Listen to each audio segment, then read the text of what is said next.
Are you one of the many busy professionals working in offices day in and day out? Do you wonder how some people grow their wealth fast, retire early, and play on workdays?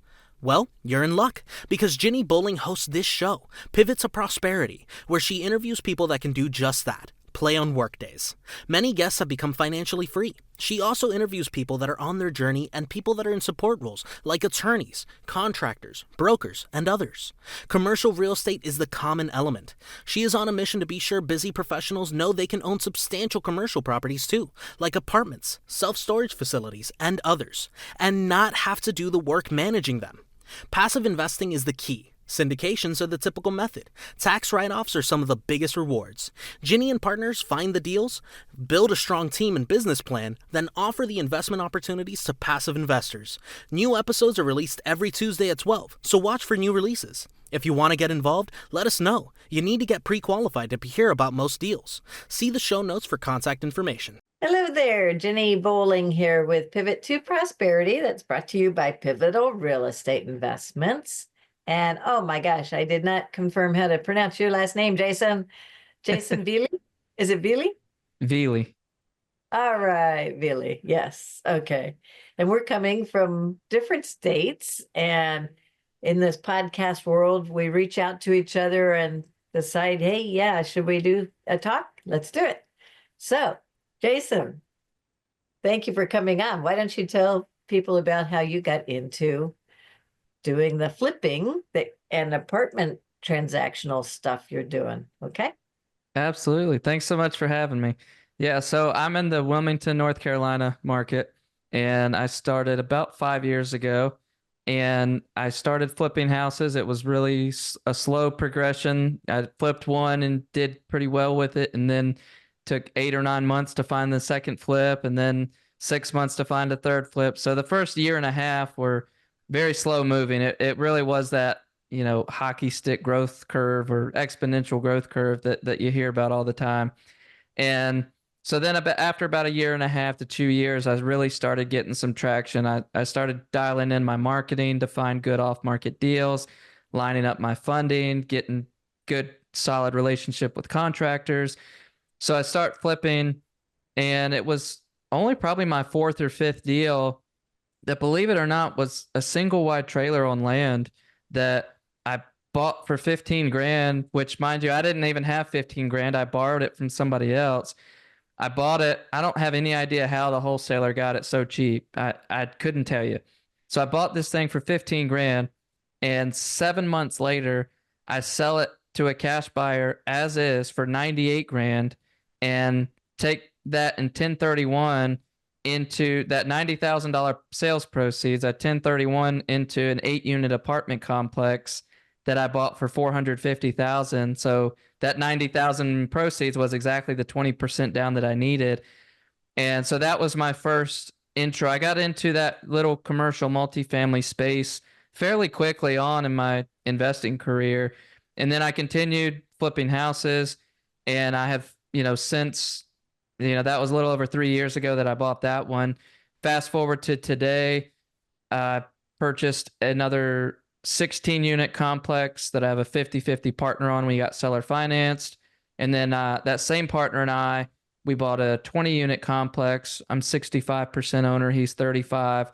And then I bought another 16-unit by myself. So of those 60 doors, by weighted ownership, I own about 45 of those 60.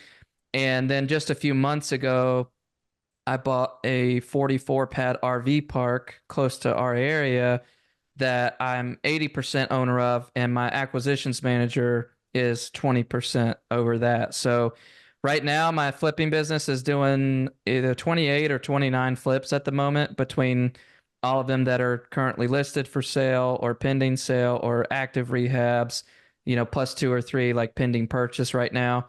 So we're really active in the flipping space. Just earlier this year, made my first 2 hires, acquisitions manager and project manager.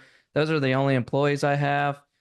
But yeah, it's been a lot of fun. It's been an incredible time. I wanted to keep my day job in finance until I had enough passive rental income coming in to cover our living expenses. And so that's exactly what I did for that first 3.5 years of investing. I did it on the side while I was working the day job. And then after 3.5 years, roughly a year and a half ago to today, I I reached that financial independence number. So I cut the cord on the day job and haven't looked back. I've loved every second of it. Terrific. Congratulations. Yeah, yeah. Thank you. And we're going to back up and cover some things there. You mentioned a lot. But did you say 28 to 29 flips are going on right now? Yes, ma'am. Is that separate Probably, from the apartments, or is that including the yes. make readies? It's separate?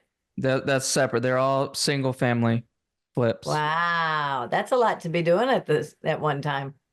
It And there's only is. 3 of you? Yeah, we have a lot of contractors that we work with, but there's only three of us that are, you know, well, there's only two full-time employees, plus me. But it's with the contractors that we work with now, it's ironed out pretty smoothly. We probably have, of those 28 or 29 flips, there's probably 15 or less that are in the active rehab stage. And for those rehabs, pretty much my process is I do the marketing, put the money into the marketing to get the leads in. The leads go directly to my acquisitions manager, Gavin. He qualifies the lead, sets the appointment, goes to the appointment, gets it under contract, and then passes it off to me. I make sure it gets to the closing table, which I really should hire a TC to start doing that part for me soon, but I just haven't yet. And then once it's closed, I hand it over to my project manager and he takes it away with the contractor until it's finished. And he just says, "Hey, we're ready for photos." And then I text the listing agent. She sends the photos. We get it listed. And as of now, I'm still handling any of the due diligence repair requests that we get in or renegotiations from buyers for these flips and stuff.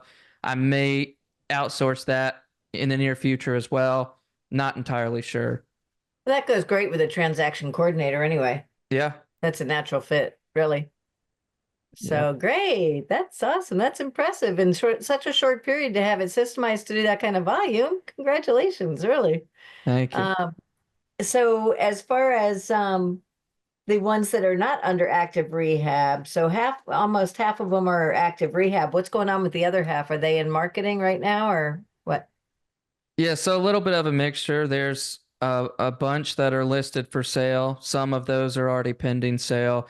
And we probably have, I would guess, maybe three really recent purchases that we haven't started the rehab on yet because Yeah.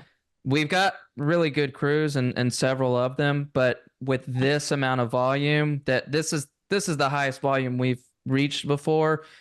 We don't quite have enough to just jump on the project as soon as we close on it. We may have to let it sit there for 2 or 3 or 4 weeks before we're able to get started on it. Yeah. But we just account for that in our numbers and our holding costs and Yeah. you So how much are you able to pick up? These are single family houses? Yes, they're all single family, and almost half of them, believe it or not, are manufactured homes, single wides and double wides on land. I flip a lot of those because there's so much opportunity. There's so many of them out here that are, 15, 20, 30 years old that need work. And there's so many other investors in this area that don't touch them. They either don't know enough about them or they're afraid of them. They don't understand what it takes to get them to qualify for financing on the back end. So there's a lot less competition for those, and they just print money for us hand over foot. That's good to hear. So when COVID hit, I I was thinking that's not the time to launch my investment company for apartments if people aren't going to pay rent. So I was going to do mobile home parks, and I like to learn things from the ground up. So I started flipping mobile homes, but I was doing them in the 55 and older parks. And okay. Because I wanted to be sure that they were going to have fixed income, right? So Yeah. especially during COVID, but it turns out I took my eye off the ball. I probably should have been also buying apartments too. But anyway, so I've learned a lot about renovating those. But yeah, it's you can get the same amount of money and have a whole lot less upfront. Yeah, So. and just to clarify, I don't do any of them if they're in a park or if they have to be moved. I Yeah. only flip them if they come with the land that they're on. The parks are getting too expensive anyway. Yeah, I've stopped doing those too because as you know, I'm doing the commercial real estate now. So but so I also want to back you up to something else. You had the series 7 and 66 securities licenses, and you were deep into the financial world and worked for Edward Jones, and you had worked for some institutional trust type a couple different employers there apparently. And we got talking before we started recording about that. And you know, it's funny how sometimes we think, okay, that was that job, now I've moved on. And I think that might have been what you were doing. I'm like, hey, back up, because shoot, you've done a lot of stuff that people would want to know. Because well, talk about what you did. You did the financial management, all the talk about what we were saying, would you? Yeah, no, I appreciate you digging that out for sure. So I was a trust officer for I think about 6 years for a couple different funeral cemetery trust companies, and uh, they used to be that used to be referred to as the funeral cemetery industry. Now it's referred to as the death care industry, and basically it's a very specific niche in the institutional trust world where we deal with pre-need funeral trust funds and cemetery perpetual care trust funds. So pre-need funeral is where you go and prepay for a funeral. The different states require that those funeral homeowners put a certain percentage of that contract amount that you paid, which is going to be the majority of that amount that you paid, that has to go into a trust, that they're allowed to have it through a trustee invested.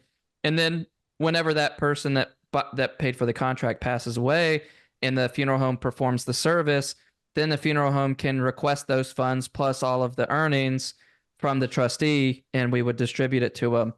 And the other main type of trust fund that we dealt with was cemetery perpetual care trust funds. And that's the thing, like I mentioned to you earlier, most people never stop and think about, well, what happens? How does a cemetery make money to be able to be maintained after they've sold all their lots? Well, they can't if they haven't been saving and investing money. And so a long, long time ago, many decades ago, that used to be the case where cemetery would sell all their lots, not have any more income coming in, not be able to afford maintaining it. So they would just go bankrupt. And then the county or city or whatever local municipality is involved would have to step in and start maintaining it forever. And that thus create that, perpetual tax burden on the taxpayers.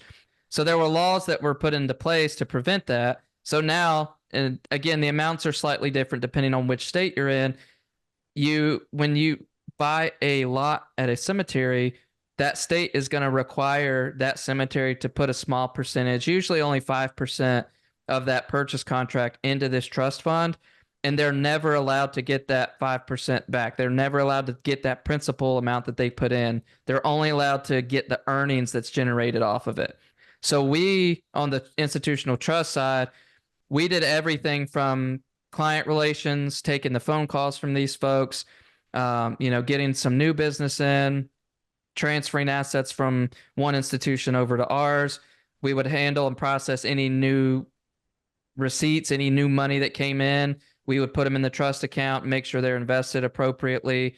We would handle any distributions when they would perform a service and request it. We'd make sure they sent us all the proper paperwork that their state required, because it's an incredibly highly regulated industry and every state is completely different.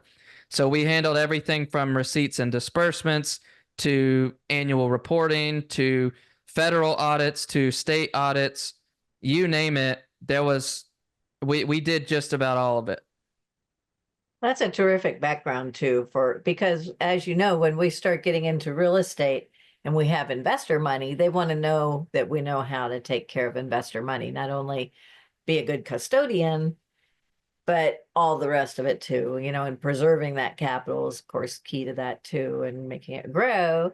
So, and it sounds like you're definitely good on making it grow, but that custodial part of it is key. I think that's really invaluable.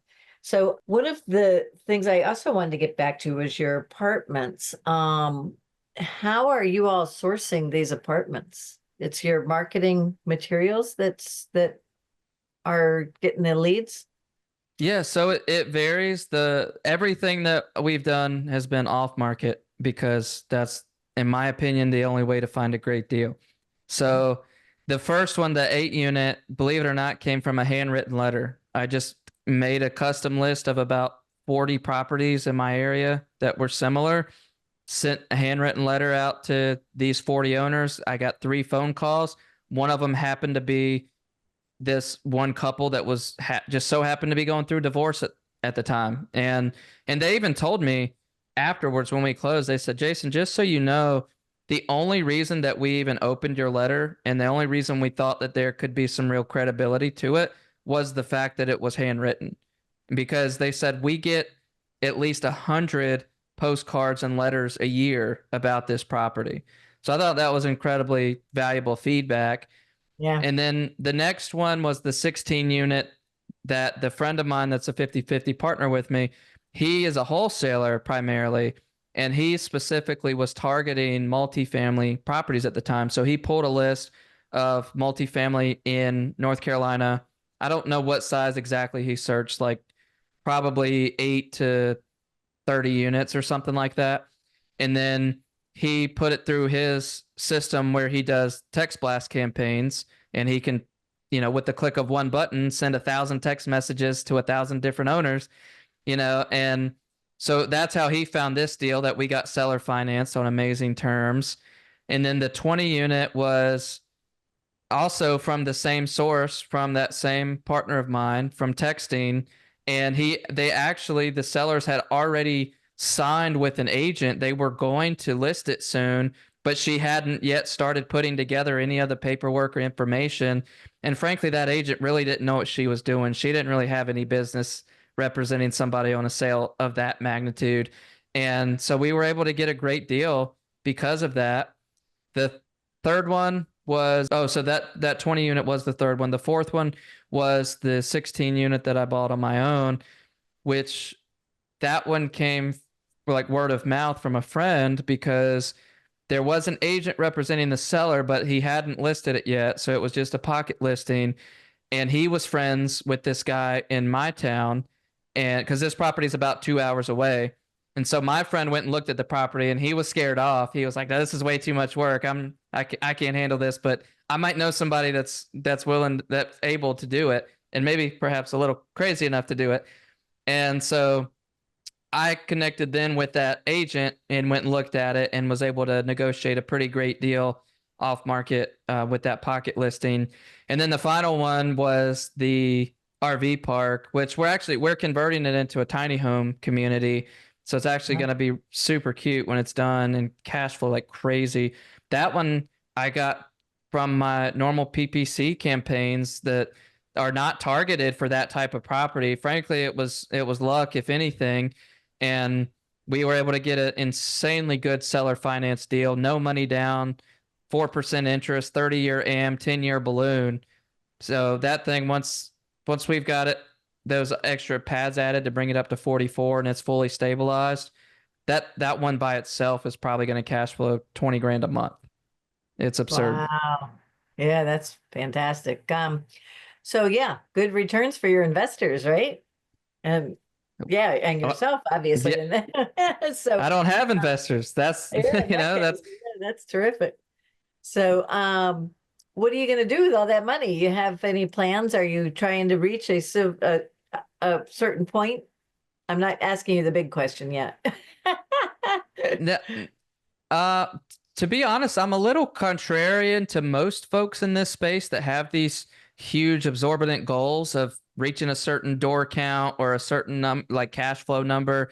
I don't really have set goals because I'm way more relaxed and just fluid in the way that I work. And if I force myself to hit certain KPIs every day and hit certain goals, to me that would make it feel too much like a job or too much like homework. And I'm just not one that thrives with that level of structure. So I don't necessarily have a goal. have I'd call it more of a direction. And that's really just continuing what I'm doing. In the immediate future, because of how much I've acquired over the last couple years and how much money some of those rehabs have taken, I need to, in the next 3 to 4 months, focus on rebuilding liquidity. So I have a very hefty safety net, because whenever it's easy when you're growing a business to put everything back into the business over and over and over again. But then something happens, you have a handful of jobs that take too long to get finished, or you have a weird dip in the market where nothing's selling for 3 or 4 months. So you don't have money coming in on the flipping business, but you still have these huge overhead costs. Well, then you're trying to figure out from one of your private lenders, hey, will you loan me 50 grand for, 3 months or 6 months? And, I'll pay you back whatever amount you agree upon. And just so you can keep everything floating, because the deals, when you look at all the deals on a deal to deal basis, they're all incredible deals. They're huge margins. I mean, right now, just the 29, I think, flips that we have going, I've got right around $2 million in equity in all of those flips. Now, granted, by the time we actually sell them, pay realtor commissions, closing costs, and I'm sure some of them will end up selling for a little bit less than we planned, you're still looking at, I don't know, 1.5 in liquidity that's coming back over the next 6-7 months. So there's a ton coming back soon. But so, in a long-winded way of answering your question, in the immediate future, it is to stop buying more big properties that are going to require large down payments. I need to get really, really healthy levels of reserves to where I can continue to grow the flipping business, but still be incredibly safe with it and not ever get myself back into that illiquid point, if that makes sense. But then after that, I'm not really sure. I think I'll probably continue doing a lot more of the same. Once I've got a really, really healthy base of reserves, I think I'll continue doing some mid-size apartments and perhaps more RV parks or trailer parks, depending on what comes across my desk. Yeah. Well, now, do you have kids and a wife? I think you said you referred to your wife earlier. I have 5 children. 5. Oh my gosh. So you need financial freedom just for that too. What ages are they? Oldest is 10. So we've got 10, 7, 4, 2, and 7 months. And they're all girls except for the 7-year-old. Gonna get interested. That's a lot of weddings you're gonna be paying for. Right? You need a separate reserve fund for that. That's great. But and you mentioned pay-per-clicks too. How much do you spend on an average, would you say, for pay-per-clicks? It varies. I would say on average, my normal marketing budget per month is probably somewhere around 10 to 12,000 a month. Wow, yeah, you are spending a lot. Yeah. So no wonder you're getting some good leads. Yeah. I haven't paid for pay-per-click anyway. I've paid obviously to market some of my flips, but not to get the leads. So now I know who the expert is, though. Sounds like you're doing awesome. Really does. Thank So you. as I told you, as we near the end, well, first, is there anything else you want to cover before I ask you the big question here? No, nothing in particular. I could talk about anything real estate all day long, but there's the only other thing that I'll throw out in case any of your listeners feel like looking me up and learning any more from other videos that are online or getting up with me directly is I do flip a lot of manufactured homes, the single wides and double wides on land. And a lot of people don't do that, don't know about it. There's a huge opportunity there. I would definitely recommend now there are some markets where there are very few of those around, and in that case, I don't know what to tell you, but if you're in a market where there's a decent amount of those around, it's a huge opportunity. Well, and the other thing that we talked about that we were going to mention on air was you and I have something else in common, and that's looking for capital partners. So Yeah. while I do some syndications, I'm doing joint ventures as well, more and more, because I don't want to be limited to just those, because they're harder to get the right deals across the line. Granted, there's a lot better pricing these days, but I would like to do more of the joint ventures. And I was telling you, I've looked low key for partners. And went to actually what brought this about, I went to a small business administration thing, and we had to write on this huge piece of paper what our goals were. And I'm looking to do a couple deals right now. And it's like, I have to just be loud about it and just say it right out. I'm looking for capital partners. And so it's helped to be right up front on that. So, and you are too, right? Absolutely. Yeah, for all of our flips, I rarely use my own cash to buy flips. I almost always either use hard money or private money from just private individuals. And the more I do this and the longer I do it and the more I get myself out there onto some podcasts and in local groups and also speaking at local groups, presenting and stuff. I just spoke last month at an event in Raleigh. So everything like that, any type of networking is super helpful, and it attracts wholesalers to potentially bring me deals. It attracts private lenders to lend on my deals. But yeah, if any of your listeners are interested in talking about potentially lending on any of my flips, I can tell you every one of my flips have at least 30% equity in the deal. So your LTV is really low. Your loan's collateralized by the asset. And I normally pay 10 to 12% interest depending on how much you're lending and what other terms and flexibility we get with that. But I probably have between all of my current flips somewhere around 6 million out on loan between all the hard money and private money. And I would say at least 3.5 of that is private money. And most of which are folks that have been doing this with me for years. So if you were interested in it, and even if you wanted referrals from private lenders that have loaned with me full cycle on many of my flips, I've got plenty that would be more than willing to talk to you. If you go, I actually not long ago acquired the URL jvwithjv.com.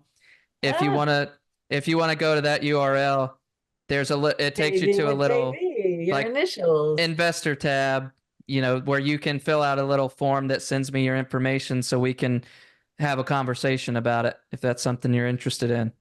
Interesting. Very good. Very good. All right. So is there a pivotal person or event that's either brought you to where you are now or that's pushing you towards a certain goal? Yeah. So obviously the most pivotal person, biggest supporter in my life has been my wife, hands down. She supported me 100% of the way. It specifically real estate related. Unfortunately, I can't remember the guy's name. It was a guy that I met at a friend's wedding, 6 or 7 years ago that I think he had flipped about 10 houses by that point. And he recommended that I start listening to the Bigger Pockets podcast, which I did. And I became addicted. I loved it. And I listened to every single episode backwards from that point. And that's where all my knowledge really started and going down all those rabbit trails. So that was definitely a pivotal moment. And I would say too, more of a guiding principle or a why for me of why I continue to push forward, because I could have retired completely from the real estate and sat on my hands 2 years ago. People ask, well, when is enough is enough? Why do you keep doing it? And, I heard Brandon Turner from Bigger Pockets one time answer that question in a way. Well, he said, enough is enough when there's no more mouths to feed. Enough is enough when there are no more people being trafficked, because money is only good for the good it can do. And for me as a man of faith, there's a verse in 2 Corinthians 9:11 that says, you will be enriched in every way so that you can be generous on every occasion, and your generosity will result in thanksgiving to God. And so my goal is to be wealthy enough so that I can be generous on every single occasion to every homeless guy, to every waitress, everyone that I come across. And I'm not there yet, I'll be the first to admit, but that's what drives me. Interesting. That's great. That's great. All right. Well, so go ahead and give people your contact information. We'll put it in the show notes, but remember, so they might be on iTunes or Spotify and not be able to see us. So spell out your last name, especially. Yeah. Yeah, so you can find me on Instagram or Facebook just by my name, Jason Velie. Velie is spelled V as in Victor, Elie. And I'm also on LinkedIn, although I don't really use that. I'm also on Bigger Pockets. And if you want to see any more videos of podcasts that I've been in, you can just search my name in YouTube. There aren't many Jason Velies in the country, so you'll find them pretty easily. But yeah, if anybody needs anything, feel free to connect or reach out to me through the website jvwithjv.com. Or if you want to, you're just curious what my main house flipping website looks like, feel free to check it out. It's capefearcashoffer.com. Cape is in CAPE, fear, FEAR, cashoffer.com. Happy to connect and help however I can. Very good. And we didn't get to talk much about Cape Fear, but before we started recording, we were, and you're going to find out for sure what the backstory is, right? Yeah, You'll have to let absolutely. me know. Yeah, that'll be fun. So we'll have the show notes in there. And so thank you so much for coming on. And we will stay in touch for sure. All right. Awesome. Thanks so much for having me. Thank you.